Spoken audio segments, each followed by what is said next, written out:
hommikust. Soojendusküsimusena, et kes toolijast nätsu leidis? Ühtegi kätt ei ole või? See on viisakas koht, siin ei ole mingit nätsu. Aga tõepoolest, täna siis tavaliselt meil on niisugune väike kuubik Peetriga, meenutab nagu saunalava, kus me istume, lõhnab ka puidu järgi, kus me oma podcast'e salvestame, aga täna on võimalik seda teha siis suure avalikkuse silmal, aga ma arvan, et meie teemad on pigem sellised tavapärased, et ega me muust rääkida ei oska kui sellest, mis majanduses toimub, aga õnneks viimasel ajal seal mingisugused uudised on. Sa ei taha midagi öelda selle kohta? Selles mõttes, et majandusest oskad sina rääkida, sellest ei oska isegi mina rääkida. Mina oskan rääkida turgudest ja siis veel natukene turgudest. No aga hakkame siis pihta. Kõigepealt, kui ma nagu räägin sellest, mis olid minu ootused võib-olla selle aasta alguses või siis isegi võib-olla eelmise aasta lõpus, siis kui vaadata erinevaid majandusprognoose, mis tehti maailma majanduse kohta ja ka Eestile tegelikult, siis need olid ma ei saaks öelda, et sellised ülioptimistlikud, aga see visuaal võiks olla midagi sarnast, et kuskilt nagu jah, temperatuur on nagu jahe, nagu täna võib-olla siin Tallinnas, aga kui oled seal kõrgedes mägedes, aga kuskilt päike tõuseb, nagu tegelikult nagu lootuse kiired olid säramas, sest et tundus, et justkui nagu jah, et maailmas on nii palju asju liimist lahti, aga on jõutud kuidagi nagu rahulikumatesse aegadesse, eks, ja seal räägiti sellest, et inflatsiooniga on nüüd enam-vähem okei, intressimäärad on kuidagi nagu enam-vähem paika loob. Seal kusjuures oligi niimoodi, et kasv oli globaalselt parem, kui keegi oli arvanud, siis inflatsioon tundus lühiajaliselt kontrolli all ja intressimäärad vähemalt Ameerikas hakkasid allapoole liikuma, et põhimõtteliselt nagu suhteliselt siuke pehme ja mõnus koht, kus olla. Ja selles plaanis on ju, et kuidas analüütikud ikka seda nagu olukorda prognoosivad, et majanduslanguseid kunagi, mul on üks lemmik, see on juba +10 aastat kuskilt Economistist võetuna, aga et nad võrdlesid kunagi siis IMF-i majandusprognoose suurtele majandustele Exceli random funktsiooniga, et kes on parem majanduskasvu ennustamises. Ja igaüks võib mõelda, et mis need tulemused olid, aga mida siis leiti on see, et IMF tegi nagu natuke paremat tööd kui random funktsioon, siis see oli vist vahemikus -10 kuni +10, et ennustada siis suurte majanduste majanduskasvunumbrit, aga majanduslangused ennustas see random funktsioon palju paremini. Et see on see ise asi jah, et mis see prognooside taustal on. Aga ühesõnaga, pilt oli tegelikult selline pigem helge, aga siis on ju hakkas jaanuar pihta ja hakkas järjest juhtuma, ja vaata minule meenutab see nagu umbes midagi sellist, et üks mu lemmikfilme on The Shining, ja kus Jack Nicholson küll nagu lubas, et ta ei tee kellelegi halba, aga eks me teame, mis seal kõik juhtuma hakkas. Põhimõtteliselt mulle õudusfilmid ei meeldi, aga kui mulle Kubrick kohutavalt meeldib, siis on ka minu üks lemmikfilme kusjuures. Aga minu meelest kusjuures jaanuaris nagu väga midagi hullu ei olnud. Veebruaris ka midagi väga hullu ei olnud, aga siis tuli märts. Ega see on täiesti suvaline fakt, et see on ühe riigipea juurde helikopteriga öösel sisse lennata. Kuule, see oli Maduro, see oli selles mõttes... Nii palju asju on peale. Ta oli selle ära teeninud, ta ongi nagu jube tüüp, eks ole. See, et tal veits järel käidi, mina vaatan jälle turge. No kas see turge mõjutas? No ei mõjutanud. Ma panen järgmise pildi lihtsalt, et kellega see loomulikult, ma arvan, kõik need arengud, mis meil sinna aasta algus seotud on see mees, kes on, ma ei mäleta, kas ta tegi ise selle pildi, aga ta on sellega nagu rahul, eks, ja ma olen nagu Donald Trumpi tsitaate väga palju kasutanud, sest et tema juures peab heas kirjas olema, tasub kasutada tema tsitaate ja talle toetuda, aga tema juba nagu mõnda aega tagasi, enne kui igasugused huvitavad asjad hakkasid juhtuma, ta ütles ju seda, et kuna ta on Ameerika Ühendriikide president, ta võib teha ükskõik, mida ta tahab. Ja natukene peaaegu on niimoodi olnud, et üks asi on see Maduro lugu, aga sa oled sellega võib-olla ka ära unustanud, vahepeal oli juttu, et äkki võtaks nagu Gröönimaa üle. See oli halb. Selles mõttes, et see oli see koht, kus ma hakkasin ka mõtlema, et võt see on stress, mida mul vaja ei oleks. Et kui ta nagu päriselt seal midagi tegema hakkaks, sest ta sellega rahunes ju suhteliselt kiiresti maha ja siis ühel hetkel mingisugustel hetkedel, kui teda närvi ajada ja tal paha tuju on ja tal võib-olla ei ole meeles mingisugune järjekordne ajat olla kuskil mingisugune rätipea mingit pahandust tegemas, siis ta tuletab ikka seda meelde ja ütleb, et we need this. ma ei tea muidugi, mis see Novo Nordisk aktsia tegi samal ajal. Novo Nordiski aktsia teeb pahu asju lihtsalt sellepärast, et teised on ka avastanud, et vähemalt 2 head konkurenti on ja minu meelest need on suisa suukaudsed, millega on võimalik ameeriklasi õhendada. No vaata, see oli ka üks, millel ma olen nagu rõhunud, et võib-olla nagu see oleks võinud olla argument, et miks mitte nagu taanlastega väga suurt tüli ameeriklastel põhjustada.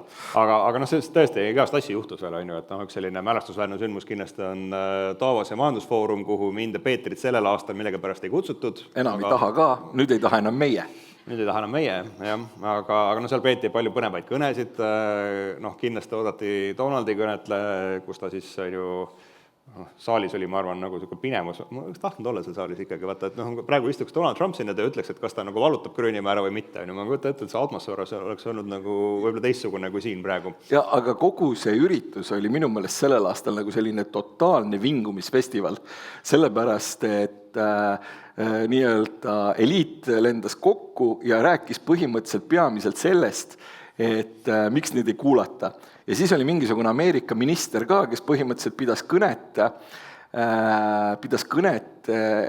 et kogu see Davos on mõttetu ja siis lõpuks tuli selline, kuidas ma nüüd ütlen, eluaeg ainult headel töökohtadel töötanud establishmendi nagu läbi marineeritud Kanada peaminister ja kasutas selliseid sõnu, mis kõigile meeldisid ja see jäi meelde. Põhimõtteliselt see tema kõne oli ka täiesti kasutu, aga kogu Davos oli täiesti kasutu, kõik said aru, et seda eliiti enam ei kuulata, kõigil oli paha tuju, kõik tunnistasid, et nad on vigu teinud, järgmine aasta tulevad jälle kokku ja virisevad edasi. Kuule, aga Mark Carney, Kanada peaminister, kellel sa viitad siin, see on väga huvitav, et sa rõhutad, et ta on ainult häid ametikohti pidanud, et siin räägib siis Redgate Wealthi peamine investeerimisspetsialist ja endine SEB privaatpangand strateegia, siis mis Suprema ja ma ei tea, mis sul... Ei no, aga vaata, mul on see asi, et ma olen aus inimene, ma pole avalikus sektoris töötanud üle 20 aasta ja kui ma seal korra olin, siis ma ka eriti ei saanud aru, mis seal toimus ja pidasin 1,5 aastat vastu ja siis hakkasin päris tööd tegema. Ootan sind rahandusministrina. Oi, see saab halb olema. Aga sa ütlesid, et kõik virisesid, et Mark Carney tegelikult, tema kõne oli just see, et mis virisete on ju, et ei maksa nagu nostalgitseda, et see ei ole mingisugune strateegia, et kui on olukord selline, siis peavad teised panema rohkem seljad kokku, tegema koostööd. See oli minu jaoks jäi nagu kõlama selline pigem nagu optimistlik sõnum tema tekstist. Minu meelest selles mõttes, et kui ma nagu ei arvestaks konteksti, siis ma oleks suga täiesti nõus. Aga praegu ma konkreetselt mõtlen, et just nimelt, et kes ta on, mida ta on teinud ja see oli siis nägi kangesti välja sedamoodi, et vaadake, siin popmuusikast algusest räägiti, et oletame on mingisugune vana bänd, nii, kogu aeg teinud nagu ühte sorti mussi, on ju, kogu aeg sellega enam-vähem kuulus olnud. Ja siis selgub, et see konkreetne stiil on nüüd nii läbi, kui veel olla saab. Ja siis tüübid palkavad endale stilisti, panevad ennast popilt riidesse, teevad endale mingi popid sonksid ja üritavad nagu popi muusikat teha selleks, et nagu meeldida uuesti siis nii-öelda sellele laiamale kontekstile. Carney oli täpselt samasugune. Tuleb vana vettinud mäger ja üritab nagu teha nii-öelda mingisugust popmuusika sensatsiooni. No ei tuld välja tegelikult. Sulle lihtsalt ei meeldi, et ta töötas 2 keskpangas. Et see on nagu absoluutselt. Ülim viga tema puhul. Aga küll, lähme edasi, on ju, Davose majandusfoorum oli ära, Gröönimaad ei valutatud, aga siis võt selle pildikese ma panin siia, et sellepärast, et mitte, et mulle endale võib-olla see tegevus meeldiks. Aga üks teema, millest mina olen võib-olla siin viimastel aastatel armastanud rääkida, et mida see kõik teeb, on see, et see võtab ära usalduse, on ju. Ja see on see, mis nagu minu silmis nagu on see, mis majanduse tööle paneb. Et kas ma usaldan oma klienti, kas ma usaldan seda kaupmeest, kellega ma äri ajan, kas ma usaldan oma äripartnerit. Ja kui seda usaldust nagu kogu aeg murendada, siis majandus nagu töötamast ei lakka, aga kõik hakkavad niimoodi endale külje alla mingisugust nagu patjasid puhjama. Ja seal on kusjuures üks konkreetne selline nii-öelda ka finantsiline tähendus ja finantsiline tähendus on see, et kui sa ei usalda, siis sul tuleb igale poole tulevad juurde mingisugused riskipreemiad. ehk siis sa võtadki just nimelt, nagu sa praegu selgelt näitasid, et sa võtad krahmad endale midagi kõgu alla, sa pead kogu aeg vaatama seda ja olema valvel, et kes sulle nüüd kes sulle selle usalduse murrab ja see eeldab seda, et kõikide igasugustele hindadele tasapisi tekivad mingid riskipreemiad. Ja mis puudutab, ütleme, sellist erasektorit, seal ma ei ütlekski, et seda usaldust nüüd nagu nii palju kaotsi läinud on.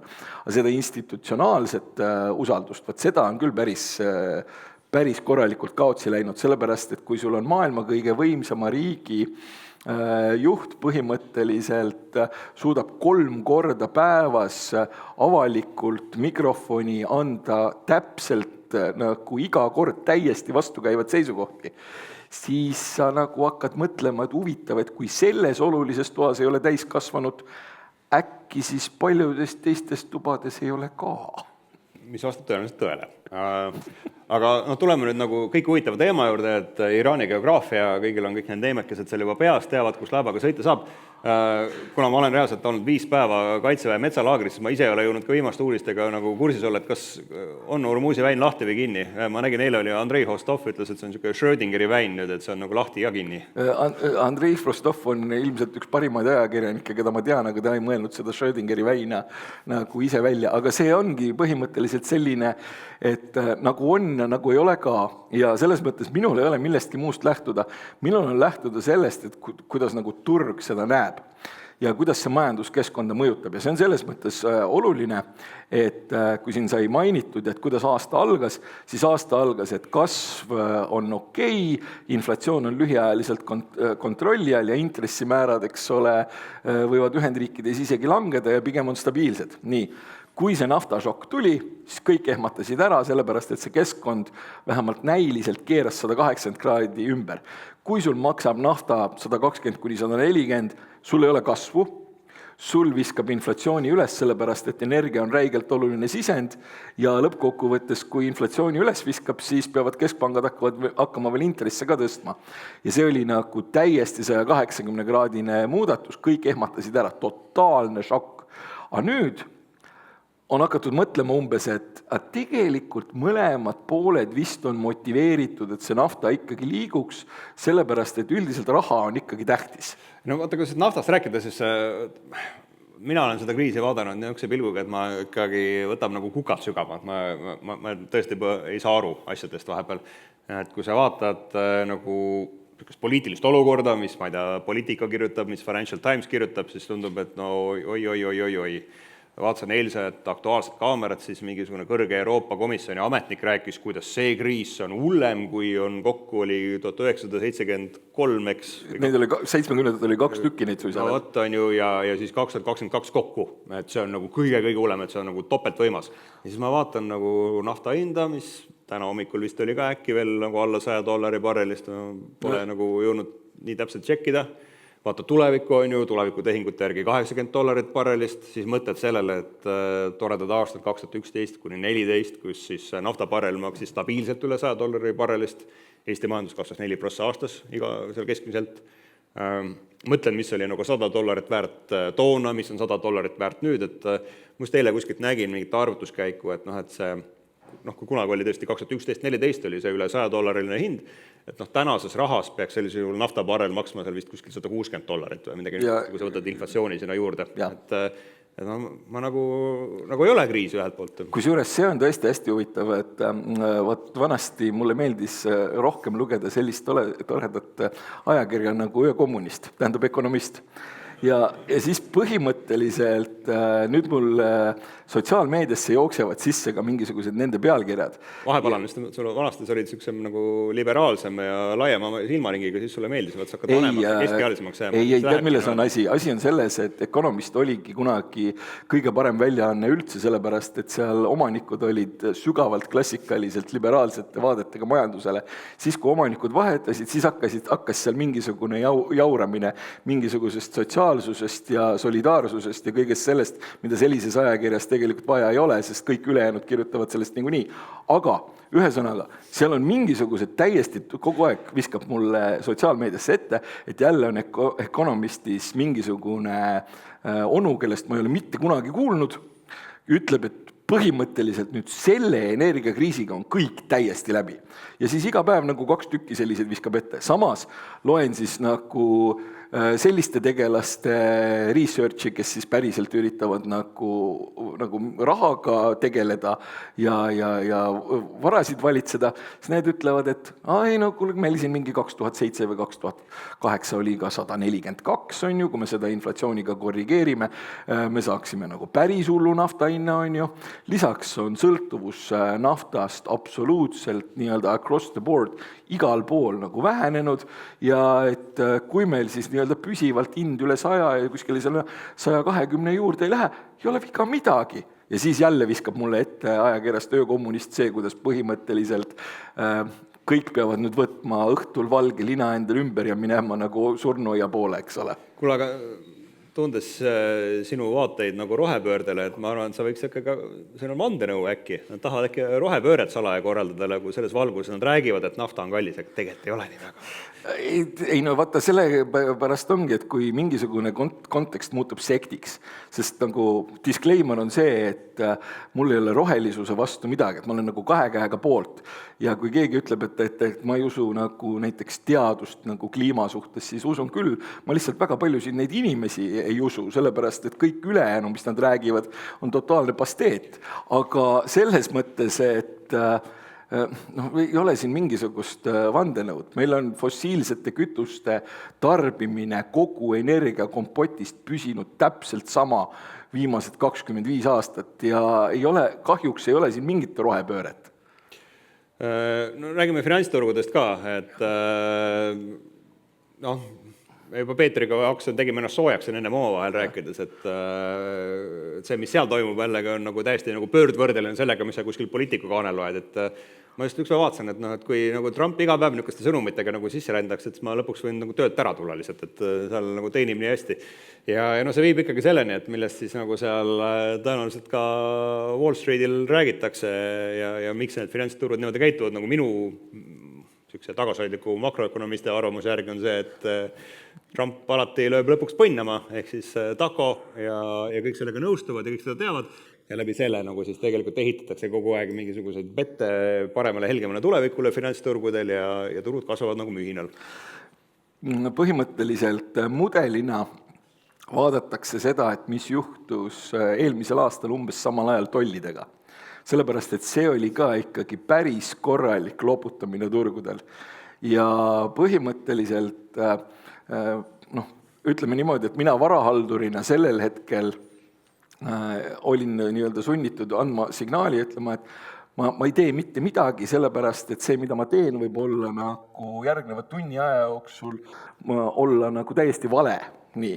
Ja seekord on täpselt samamoodi. Ehk siis ma olen kuidagi mingisugusel viisil positsioneeritud, mul on mingisugune arusaam keskkonnast, ma olen selle ära defineerinud, nii, ja siis, eks ole, lööb sisse Iraani sõja, kalli nafta hinna, tundub, et keskkond muutub 180 kraadi. Aga siis läheb nagu 2 nädalat mööda ja siis tuleb täka, burrito. Aga kus ma siis nagu, ma iga päev nagu mõtlen selle peale ka, et ma vaatan, et mis seal nagu päeva jooksul juhtus ja palju juurde tuli ja mõtlen, et pagan, see ei saa olla nii hea, nagu tahaks nagu kuidagi välja võtta ja äkki siis nagu Trump ütleb midagi lolli jälle ja siis ma võib-olla ostan ennast uuesti sisse, et mina ainult juhin enda raha, sina võt teiste käest nagu vastu püksa joonlauaga, kui halvasti läheb. No selles mõttes, et oleks siis joonlaud, eks ole. Aga põhimõtteliselt kui sa mõtled investeerimistegevusele kui sellisele, mida sa teed? Sa põhimõtteliselt üritad... Paned hullu, spekullid seal. Ja vaata, ei saa panna hullu. Enda rahaga, natukene saab panna, päris tore on. Aga nagu teiste inimeste rahaga problemaatiline, tekib nagu selline selge vastutustunne, mis tuletab ennast meelde ka öösel. Ja mida sa siis teed? Sa põhimõtteliselt jällegi defineerid keskkonna ja siis sa üritad osta asju portfelli, mis on hinnatud mõistlikult või odavalt ja millel on siis nii-öelda potentsiaal. Ja kui sa ütled, et Ameerikas jällegi nii-öelda tehnoloogia nagu kenasti lendab, siis paraku see tehnoloogia, see kõik on nagu väga tore, aga see mul ei ole mitte ühtegi nii-öelda fundamentaalset konksu mida ma saaksin nii-öelda sinna taha panna ja kuidas ma saaks ära põhjendada, et miks see on investeerimine. See on spekuleerimine ja sellepärast ma ostangi selliseid asju, mis on mõistlikult hinnastatud.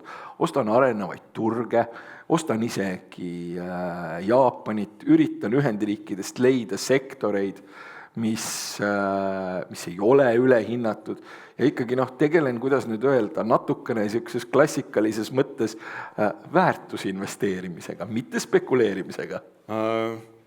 Üldse tuletab sulle öösel meelde, mul on tegelikult üks pilt ka, mis sulle kellestki, kes on tänast öösel sulle võib-olla meelde tuletab. Oi! Vaatab sind siukse pilguga täpselt minu unenägudes. Aga siinkohal tahaks rääkida inflatsioonist enne kõik, et kogu seda Peeter unenägusid vaatab Kristiine pealt ka seda, mis on siis toimunud maailma majanduses viimasel ajal ja ma arvan, et ta on natuke confused. Ta on kogu aeg confused olnud. Sest ta mõtles, tal on varsti, ta saab pinsile minna, tal saab ametiaeg läbi, kõik tundus juba, et on timm, inflatsiooniga on korras, intressimäärad stabiilsed, et saab rahulikult teatepulga üle anda ja nüüd läks mingi jama vihta. Aga mis selle peale on jällegi teinud finantsturud, siis mul on väga raske nõustuda. Et nagu öeldud, et Kristiine tahab varsti pinsile minna ja ma arvaks, et ta tahab seda teha pigem rahulikult ilma suure pauguta. Aga finantsturud millega pärast on võtnud siis endale kuidagi väga selgelt üks arvamuse, et nüüd Kristiine hakkab meil inflatsiooni, mida veel ei ole, õudselt piirama, tõstma intressimääras, et vahepeal meil siin finantsturud panustasid, et selle aasta jooksul, mõelge, me oleme siin juba aprillikuu lõpus, et 3 korda tõstetakse intressimäära, kõigil kodulaenud mühinad tõusevad. Palju õnne! ja läbi selle siis mingi inflatsioon, mida ei ole Euroopas vähemalt, et see siis seda ei tule. Aga ma saan aru, et nüüd on turud natukene rahunenud, nüüd öeldakse, et ainult 2 korda tõstab ta intressimäära, millesse ma jätkuvalt Martin Helme lubas kaabu ära süüa kunagi, aga ta vist ei söönud lõpuks, eks. Et mina mõtlesin ka, et mille ma ära söön, kui päriselt ma näen 3 intressitõusu sellel aastal. See on kusjuures karm ja selles mõttes, et ma vaatan neid ootusi iga päev ja siis ma mõtlen sellele, et ainukene asi, mis mind nii-öelda kinnitab võib-olla seda nägemust, et intressi võib-olla tõesti võidakse tõsta, on see, et Euroopa Keskpangal on aeg-ajalt kombeks suhteliselt hapras majandusolukorras intressi tõsta. Et nad said põhimõtteliselt, ma mäletan väga selgelt, et 2008, mina läksin juba tööle ja mul sõna otseses mõttes käed värisesid, sellepärast, et maailm ümberringi põles ja siis tuli see oli siis 2 tegelast enne Kristiini, oli siukene lahe härrasmees Trichet, kes ütles, et nüüd me tõstame intresse. Ja seda mingisugusel hetkel suutsid veel intresse tõsta. Põhimõtteliselt täpselt niimoodi, et kui sa punkti paned, et kus nad intresse tõstsid, siis pärast seda kukkus majandus ära. Et majandus ei kukkunud ära mitte nende pärast, vaid põhimõtteliselt nad suutsid ajastada selle intressitõusu täpselt valesti. Ja kui sa vaatad Euroopa mingisuguseid majandusprognoose, mingit palju Saksamaal kasvukest välja pigistab, et intressitõus on seal tõesti umbes viimane asi, mida vaja on. Aga vaata, üldiselt on, kui räägitakse maailma majandusest, tehakse prognoose, et seal on ühed inimesed, kes on makroanalüütikud, kes on kuskil, muidugi mitte mina, aga PhD-ga kuskilt vingest ülikoolist majandusteaduses ja nemad ütlevad, nemad teavad, kuidas asjad on ja siis on mingid finantsturud, kus on seal mingi tüüp, kes võib-olla hästi heal juhul kukkus välja kuskilt kunagi ja nemad ütlevad, kõik, mis finantsturg ütleb, et see hakkab juhtuma ja päris sageli ma ütlen, et finantsturgudel kipub ka õigus olema. Aga kuidas sa siin kohal ennast positsioneerid? Mina ei usu, aga ma olen selline majandusteaduse inimene, et sina ikka finantsturu inimene, sina peaks uskuma, et meil ongi siis intressitõusud, inflatsioon. Selles mõttes, et tavaliselt ikkagi, kui turud suurelt eksivad, siis need on sellised mõnusalt mahlased rahategemisvõimalused. Aga kui sa küsid mu käest põhimõtteliselt, et kas ma usun rohkem nii-öelda kollektiivset hinnangut nende poolt, kellel on päriselt oma raha mängus, või siis sümpaatsed Prantsuse endist kujundujujad, kellel on hea päevitus ja 680 eurosed sallid, siis ma üldiselt kipun neid sotsiopaatidest turuosalisi ja nende kollektiivset hinnangut olukorrale oluliselt rohkem uskuma. aga no hea küll, et läheb, kuidas läheb, on ju, et seda kõike vaatab siis huviga pealt mees sillal kuskil Saksamaal, mis oleks selline tore kujund võib-olla ka nagu selle Saksamaa majandusliku olukorra kohta, kellele minu meelest veel eelmine aasta, vaat kui see päike tõusis seal mägede kohal, siis neile ennustati hiilgavad 0,8% majanduskasvu, millest nüüd juba keegi oli jõudnud 0,4 teha, aga noh, seal on variante, et päris nii hästi ei lähe, on ju, et sellest on päris palju räägitud ühesõnaga ka maailma ajakirjanduses, et kuidas, noh, mis Saksamaad huvitab, on tegelikult energiahinnad ja need huvitavad intressimäärad. Ja mõlema kuhugi ülespoole liikumine tähendab noh, niigi suhteliselt, ma otsin sõna, kehvakeses seisus Saksamaa majanduse jaoks veel täiendavat probleemi. Võt, sakslastel on selline lugu, et ma kunagi ääre pealt oleks läinud välismaale tööle ja siis ma natukene juba proovisin ja ma tunnistan, et mina sain sakslastega jube hästi läbi. No, prantslastega... Te mõtlete ühtemoodi kasti sees? Jaa, just nimelt selles mõttes, et vaat see, ma arvan, et see nende siin viibimine, see 700 aastat mingisugust meiega seda geneetilist baasi mõjutas piisavalt, et me oleme nagu nendega sarnased. Peeter arvab, et on aristokraatliku päritoluliselt. Kusjuures sellest on isegi nagu tõendeid, aga ei tegelikult, vaata, mul on juuksed sama värvi nagu sul. Sulle ma saadan selle, kunagi oli see mingi äpp, vaata, kus sa said teha ennast foki tegelaseks, ma teen sinust ühe. Oi jumal küll, aga ühesõnaga mul on kartulikoore värvi juuksed, ma arvan, et ma olen nii Eesti talupoeg, kui veel üldse olla saab tegelikult. Aga ühesõnaga sakslastega on selline lugu, et neil vahel läheb nässu. Ja ütleme niimoodi, et eelmise sajandi jooksul läks neil nässu nagu 2 korda. Nii, no ikka ütleme, suur pahandus tuli. Ja nüüd on siis neil õnnestunud ka siis selle sajandi jooksul esimest korda nagu korralikult nässu ajada. Aga nad ei ole nagu liiga palju teistele sellega liiga teinud, aga kogu nende energiapoliitika, kogu nende rohepoliitika on tinginud sellise asja, et Saksamaal toimub deindustrialiseerumine ja nüüd on kõik aru saanud, et see kõik on olnud nii-öelda vale. Ja nüüd see on Merts, on ju, kes seal nii-öelda kurvalt on. Ja nüüd Merts on siis põhimõtteliselt hakanud rääkima seda juttu, mida Saksamaal oleks objektiivselt vaja olnud rääkida kuskil 10 aastat tagasi. Ja üllatus, kõigi selliste Eesti riigiametnike kohutavaks šokiks on Merts isegi suutnud rääkida sellest, et isegi kujutage ette, pühaduse tõotus, et isegi Euroopa Liit ei ole konkurentsivõimeline ja isegi bürokraatiat on liiga palju ja regulatsiooni on liiga palju ja niimoodi ei ole võimalik globaalselt konkureerida. Ehk siis põhimõtteliselt järjekordne, kuidas öelda, establishmendi vettinud mäger, umbes nagu see Carney, tuleb nii-öelda, proovib uuesti hitti teha ja räägib seda juttu, mis on küll tõsi, aga mida oleks pidanud rääkima 10 aastat tagasi. Kuule, aga tead, aitab pessimistist, räägime nagu rõõmsamid uudist ka, räägime Eesti majandusest ikkagi sealt, kus nagu hästi läheb, on ju. Et kui seda kujundada, tegelikult, et Eestil on läinud väga hästi, me oleme majanduslanguse eest suutnud ära joosta. Jällegi üks minu selliseid lemmikuid lapsepõlvest on ju muumitrollid, seal oli see kuri Mörö või Mörgö, kes muumitrolli taga ja tegelikult oli ka hea südamega, on ju, aga põhimõtteliselt muumitrolli alati õnnestus kuidagi täiest nagu... Majanduslangus ei ole hea südamega. No, külm oli selline, ma mäletan, juba külmaks läks siis. Aga ühesõnaga sai minema, aga noh, teine lugu on ka nagu selle majanduskasvuga, on ju, et sellest me oleme väga suutnud hoiduda, nagu Arno Tali hoidus rajad eelest, kuigi on ju, ma hakkan juba numbrid ise ka ära unustama, aga minust oli paar kuud tagasi, on ju, tegelikult tulid välja siis see lõplik number, või mitte lõplik, aga tuli välja number eelmise aasta Eesti majanduskasvu kohta. Statistikamet teatas, et viimaste aastate nagu parimad numbrid pluss 0,6%, kui ma ei eksi, on ju, et... Jippi! Aga no, ühesõnaga, nagu see pilt on täiesti asjakohane ja noh, selles mõttes nagu kurvaks teeb mind võib-olla selle juures see, et me kogu aeg oleme rääkinud siin Eesti edulugu, kuidas meil läheb aina paremini ja paremini, et noh, tead, läks jah, jupp aega läks, aga nagu viimased 10 aastat, nagu kui sa vaatad elatustaseme poole pealt, nagu väga midagi ei toimu.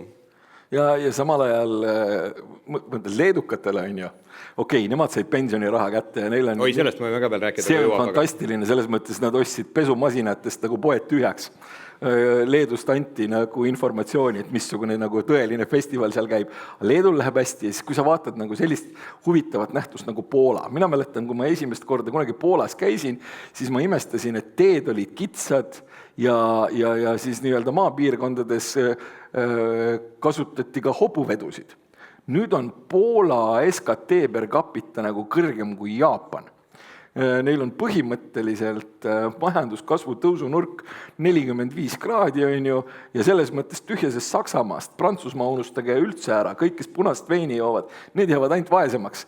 Poola on põhimõtteliselt see imeline, tore, suur Euroopa riik, millel läheb hästi. Sellest me räägime järgmises podcastis. Aga kui Eestist veel rääkida, on ju, noh, vaata, mina tuleksin nagu, aga see ei ole Eesti, te naerate, aga see ei ole Eesti, see ei ole Eesti, et lihtsalt see, kus nagu Eesti probleemid suurest alguse saavad, et kellele, nagu, kes on ikka meie peamised äripartnerid, kelle ettevõtted on ajalooliselt kõige rohkem siia tulnud, kelle rahval on meeldinud siin, eriti võib-olla Tallinnas käia ostlemas. Nad on seal natuke põhja pool, nad on soomlased ja see on siis see väljavõttu ühest nagu Agi Kaurismägi kuulsamast filmist. Minu arust see, nagu see plott oli selline, et mingi mees läks kuhugi oma mingi sünnilinna, kaotas kaevanduses töös, ta läks oma sünnilinna oma isa otsima, kes oli vahepeal eneka teinud, siis ta seal istus kuskil baaris.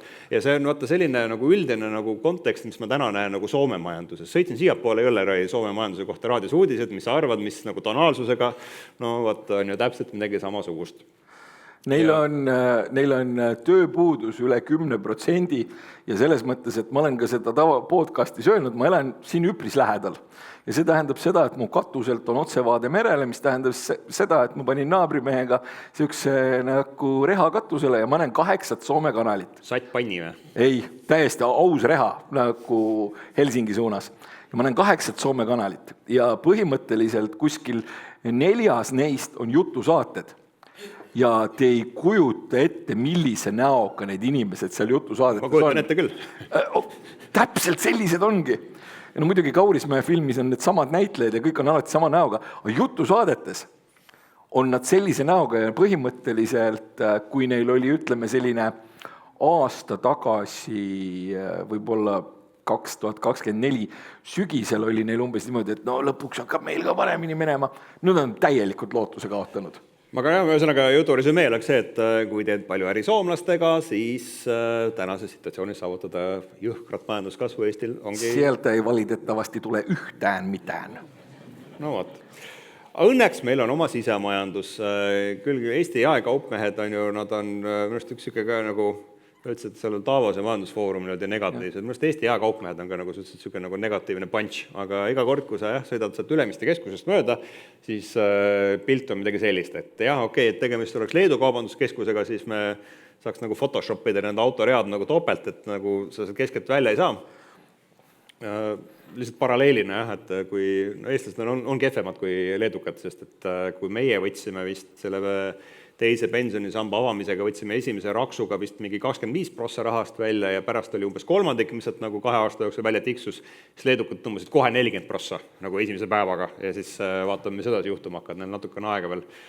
Et ühesõnaga Leedus kindlasti on sellega parem, aga kui mina vaatan jällegi nagu seda Eesti sisemajanduse näitajad, et kõik on jube halvasti, tuju on halb ja majandusel läheb kehvasti, on ju, jaekaubanduses meil mahud kasvavad ka 45 kraadi all, nagu inimesed peos suhu just ei ela, on ju, töötust tegelikult väga ei eksisteeri, palgad kasvavad, on ju, et noh. Ma üritasin nii-öelda ühes seltskonnas, kusjuures sinu tehtud graafikute baasil sama juttu rääkida ja siis mulle vaadati sügavalt silma ja tehti selgeks, et need, kes kaubanduskeskustes käivad, on kurvad inimesed, kes käivad lihtsalt kaupa vaatamas, ega nad midagi ei osta. No vaata, see on ka variant, aga no tegelikult selles situatsioonis on pilt pole paha, eks. Ja noh, siit me jõuame võib-olla ka nagu meie vahvate riigisadeni, tänu kellele see kõik on juhtunud, on ju. Ma algul mõtlesin, kas ma panen pildi Jürgen Ligist, aga mul ei ole autoriõigused, et noh, tegelikult vaata, kui meid on nagu raskelt rõhutud, see on aastaid on ju tõstetud tulumaksu, 2 korda tõstetud käibemaksu, Peeter siiamaani käib automaksu pärast psühholoogi juures, on ju, kuidas see talle kõik on ju mõjus. Mitte psühholoogi, vaid psühhiaatri, sellepärast, et nemad annavad keemiat ka. No, siis on ju, et lähenevate valimiste eel on hakanud inimeste elu paremaks minema, on ju sellel aastal meil siis tulumaksuvaba miinimum tuli ühtlane, siin peaaegu 40% eestlastest, kes palka teenivad, said 56 rohkem kätte, on ju, jaanuari lõpus. No, et selle eest nagu annab tarbida ja no sellepärast ma olen ka nagu tegelikult ma olen Eesti majandusosas sellel aastal ikkagi mõõdukalt optimistlik lihtsalt sellepärast, et nagu raha on nii palju rohkem. Et ma ei nagu ei näe seda, et seda päriselt endale nagu patasisse topitakse, et isegi ma olen kuulnud, et autos on ostma hakatud, täiesti uskumatu. kaubanduses mahud tõusevad, no teeb see Trump, mis ta seal teeb, aga nagu mul on väga raske näha mingisugust eriti musta stsenaariumit, umbes hullem kui eelmine aasta oli Eesti jaoks. Ei no selles mõttes, et soomlastel on nagu väga palju halvemaks, eks ole, raske minna.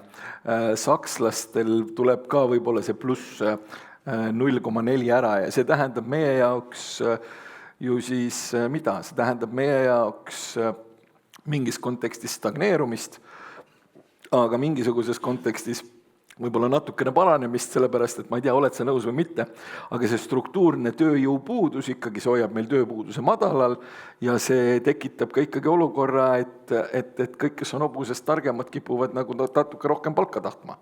Ja no eriti helge aasta meid on ootamas muidugi nüüd 2027 parlamendi valimised on ju, meil hakatakse lubama, kus nüüd hakkab juhtuma, noh, Peeter juba teab, keda ta valib, sest et keegi on lubanud automaksu ära kaotada. Ma ei vali selle järgi. Aga ütleme niimoodi, et kiusatus oleks. Sotsid lubasid mingisugused toetusi tõsta, Reformierakond tahtsid ka midagi head. Nemad ütlesid, et nemad võtavad parempoolsed ütlevad, nemad võtavad riigi rahanduse kontrolli alla. Et ma näen neid nagu lubadusi, et nagu kõik on nagu jube hea, et toetused tõusevad, maksud kaotatakse ära ja riigi rahandus saab korda. Keskerakond tahab toiduainete käibemaksu maha võtta. Tule taevas appi. Aga ma ütlen, et nad kõik valetavad teile. Ja sellepärast, et me kõik teame, kes tegelikult võidab valimised. Riigivõlg, jah. Eesti riigivõlg on võidab valimised. Kasvab igal juhul ükskõik, kes võimule saab. Ja no võtta pikas plaanis, nagu ma arvan, et see riigi rahandus korda nüüd ei saa, aga nad nagu midagi nad peavad tegema, et see rahandusministeeriumi prognoos vist oli 4,5% umbes nagu lähiaastatel meil nagu eelarve puudujääk, et nagu päris okei ei ole. Et noh, seal hakatakse midagi tegema. Peeter, ma võin sulle sohistada, et see ei ole automaksu ära kaotamine. Ei, selles mõttes, et rahu, sümboolselt nad võtavad just nimelt selle teevad ära, aga siis niimoodi rahulikult selja tagant, nagu ma ei tea, Kalamajas aastal 1987 selja tagant tulevad, löövad sulle mingisuguse uue asjaga. Nii et ühesõnaga on head ja halba, aga tõmbaks siit joone alla, kuna ma näen, et nagu Urmas on hoolega konspekteerinud kõike seda, mis siin toimunud on, tal on tekkinud palju vasturääkivusi ja ta tahaks meid nagu seda luubi alla võtta. Aga kõik, jah, kuulake meie podcasti muidu ka ikkagi. Nestor ja Koppel leitavad siis igal mõeldaval platvormil veel peale OnlyFansi. Ja kui teile ei meeldi seda ise kuulata, siis kõik algas ühest sellisest Lõuna-Eesti paljulapselisest hästi tublist emmest, kes avastas, et see paneb lapsi väga hästi magama. Ja siis põhimõtteliselt nüüd Lõuna-Eesti paljulapselised emmed panevad lapsi Nestori ja Koppeliga magama ja see tähendab seda, Mihkel, tead mida või? See tähendab seda, et me täiesti kasutud ei ole.